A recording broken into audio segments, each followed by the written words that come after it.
शालिनी और रिया बचपन की सबसे अच्छी सहेलियां थी। उन्होंने साथ में पढ़ाई की, खेलकूद में हिस्सा लिया, एक दूसरे के सुख दुख में साथ खड़ी रही। एक दिन शालिनी बहुत गुमसुम और परेशान दिखी। रिया ने उसकी तरफ देखा और पूछा, क्या हुआ शालिनी, तुम इतनी परेशान क्यों हो, सब ठीक है ना?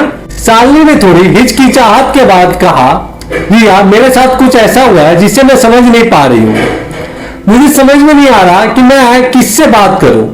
तुम मेरे सबसे अच्छी दोस्त हो, इसलिए तुम्हें बता रही हूँ। रिया ने उसे सतावना देते हुए कहा, तुम मुझे सब कुछ बता सकती हो, मैं हमेशा तुम्हारे साथ हूँ। शालिनी ने धीरे से कहा, कुछ दिन पहले मेरे कॉलेज के एक लड़के ने मेरे साथ गलत किया। उसने मुझे बिना मेरी अनुमति के छुआ, मेरी निजी जगह पर हाथ लगाया और मैं उस समय बहुत डर गई थी। मैं कुछ समझ नहीं पाई कि क्या करूं। ये सब उसने तब किया जब हम एक पार्टी में थे और बाकी सब वो मस्ती कर रहे थे। अब मैं खुद को बहुत शर्मिंदा और असहज महसूस कर रही हूँ। रिया ने गंभीर होते हुए कहा, शालिनी यह बिल्कुल गलत है। तुम्हें किसी ने बिना तुम्हारी अनुमति के छूने का हक नहीं है। तुम्हारे साथ जो हुआ है वह एक बड़ा अपराध है। शालिनी के साथ जो हुआ उसे कानूनी भाषा में डिजिटल रेप कहा जाता है। डिजिटल रेप का मतलब यह नहीं है कि इसमें कोई तकनीकी या इलेक्ट्रॉनिक उपकरण शामिल होता है, जैसा कि नाम से समझ में आ सकता है। यहाँ डिजिटल का अर्थ अंगुलियों या किसी वस्तु के प्रयोग से है। कानूनी तौर पर डिजिटल रेप का मतलब होता है महिला की निजी अंगों में उसकी सहमति के बिना अंगुलियों या किसी और वस्तु का प्रयोग करना। यह एक गंभीर अपराध है और इसे भारतीय कानून में यौन उत्पीड़न के तहत रखा गया है। 2013 में क्रिमिनल लॉ अमेंडमेंट एक्ट के तहत डिजिटल रेप को स्पष्ट रूप से यौन शोषण की एक अलग श्रेणी में रखा गया है। आईपीसी की धारा 375 के तहत यह एक दंडनीय अपराध है। इस अपराध में दोषी को 5 साल से लेकर आजीवन कारावास तक की सजा हो सकती है। यह कानून महिलाओं के अधिकारों की रक्षा करता है और उन्हें यह विश्वास दिलाता है कि उनका शरीर केवल उनका है और किसी को भी उसकी अनुमति के बिना उसे छूने का अधिकार नहीं है। डिजिटल रेप सिर्फ शारीरिक उत्पीड़न नहीं है, यह मानसिक और भावनात्मक रूप से भी गहरे घाव छोड़ता है।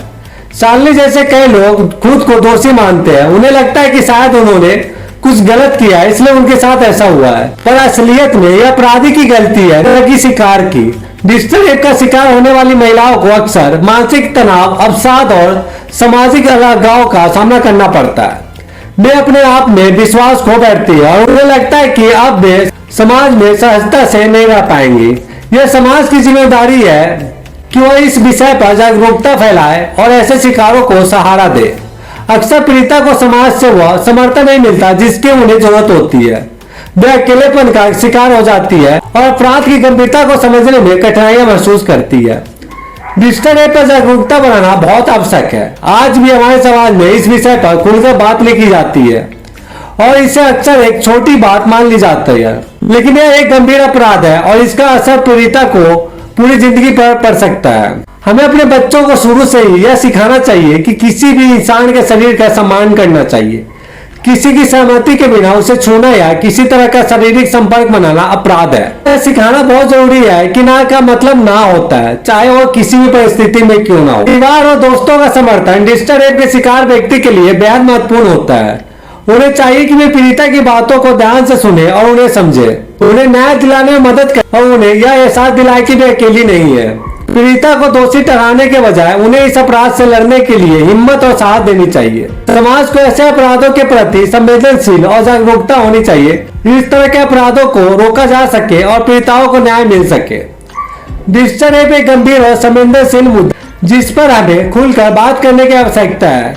इसके खिलाफ आवाज उठाना, पीड़िता को सहयोग देना ही इस अपराध से लड़ने सबसे सशक्त तरीका है। कानूनी प्रावधानों के साथ साथ हमारे समाज में जागरूकता और सहानुभूति की भी आवश्यकता है, ताकि पीड़ितों को न्याय मिल सके और वे अपने जीवन को फिर से आत्मविश्वास के साथ जी सके।